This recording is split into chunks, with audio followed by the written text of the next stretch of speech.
இங்க ஒரு பீனிக்ஸ் பறவை வருத்தப்பட்டு அழும்போது அதோட கண்ணுல இருந்து விழுந்த கண்ணீர் ஒருத்தனோட லெதர் ஷூல விழுந்து அதை ஓட்டையாக்கிறது. ஆனா அவன் வருத்தம் எதுவும் படாம ஸ்மைல் பண்ணிட்டு தான் இருக்கான். ஏன்னா இந்த பீனிக்ஸ் பறவைய அந்த நாட்டோட ராஜா இவன் கிட்ட எப்படியாவது பிடிச்சிட்டு வர சொல்லியிருப்பாரு. இவனும் அதை பிடிச்சு லாக் பண்ணி தான் வச்சிருக்கான். அப்படி லாக் பண்ணி வச்சிருக்கிறதால திடீர்னு அந்த பீனிக்ஸ் பறவையோட ரேடியன்ஸ் குறைஞ்சி அது சாகுற கண்டிஷனுக்கு போயிருது. அதை பார்த்ததும் ஹீரோ அது மேல பரிதாபப்பட்டு ராஜா என்ன சொன்னாலும் பரவாயில்லைன்னு அந்த பீனிக்ஸ் பறவையோட சங்கிலிகளை ஓபன் பண்ணி விட்டுறான். அப்போ அந்த பீனிக்ஸ் பறவை திரும்பவும் மறுபிறவி எடுத்து அதோட பாடி ஃபுல்லா தீப்பொறியால ஃபுல் பிரைட்டா இருக்குது. கொஞ்ச நேரத்திலேயே அங்க இருந்து வானத்தை நோக்கி பறந்து போயிருது.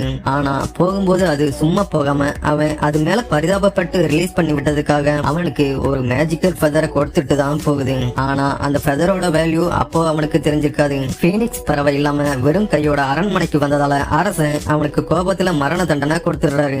ஆனா அவன் நடந்ததையெல்லாம் அவங்க கிட்ட சொல்லி அவன் கிட்ட இருந்த பீனிக்ஸ் பறவையோட ஃபெதரையும் எடுத்து அவங்க கிட்ட காமிக்கிறான். அப்போ அது க்ளோ இல்லாம வெறும் காஞ்சி போன ஃபெதர் மாதிரி இருந்ததும் அதை பார்த்து அவங்க எல்லாரும் இவன் சும்மா கதை விடுறான்னு சிரிக்க ஆரம்பிக்கிறாங்க.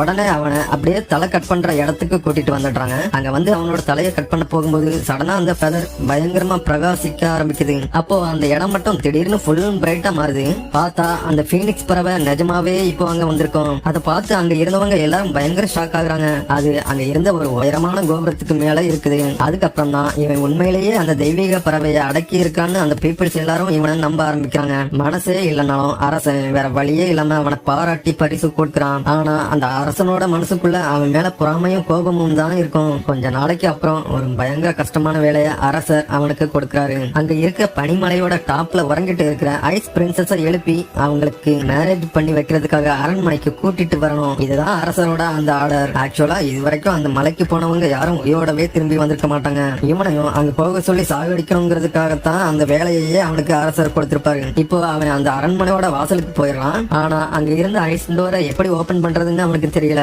அப்போ அவன் கிட்ட இருந்த அந்த பீனிக்ஸ் பறவையோட ஃபெதர் சடனா அந்த ஐஸை குத்திட்டு உள்ள போயிடுது. திடீர்னு அந்த தண்ணி எல்லாம் மெல்ட் ஆகி வெள்ள மாதிரி அங்க பாஞ்சி வருது. அப்போ அவன் கூட வந்து கழுத ஐஸா மாதிரி அங்க இருந்த ஒரு பெரிய பாறைக்குள்ள போய் சிக்கிக்குது. அதுக்கப்புறம் அவன் கவனமா அந்த ஐஸ் அரண்மனைக்குள்ள போயிட்டு ஐஸ் பிரின்சஸ மீட் பண்றான். அவளுக்கு உண்மை தெரிஞ்சதும் ஒரு வயசானவனை மேரேஜ் பண்றதுக்கு பதிலா சூசைட் பண்ணிக்கிறதே பெஸ்ட்னு அங்க இருந்த பாறையில இருந்து கீழே குதிச்சுடுறான். எல்லாம் முடிஞ்சிருச்சுன்னு நினைக்கிற டைம்ல சடனா அந்த கழுதைக்கு ரெக்கைகள் முளைச்சு அது பறந்து வந்து அவங்கள காப்பாத்திடுது. கடைசியா அந்த பிரின்சஸ அரண்மனைக்கு பல தடைகளை கடந்து சக்சஸ்ஃபுல்லா கூட்டிட்டு வந்துடுறான்.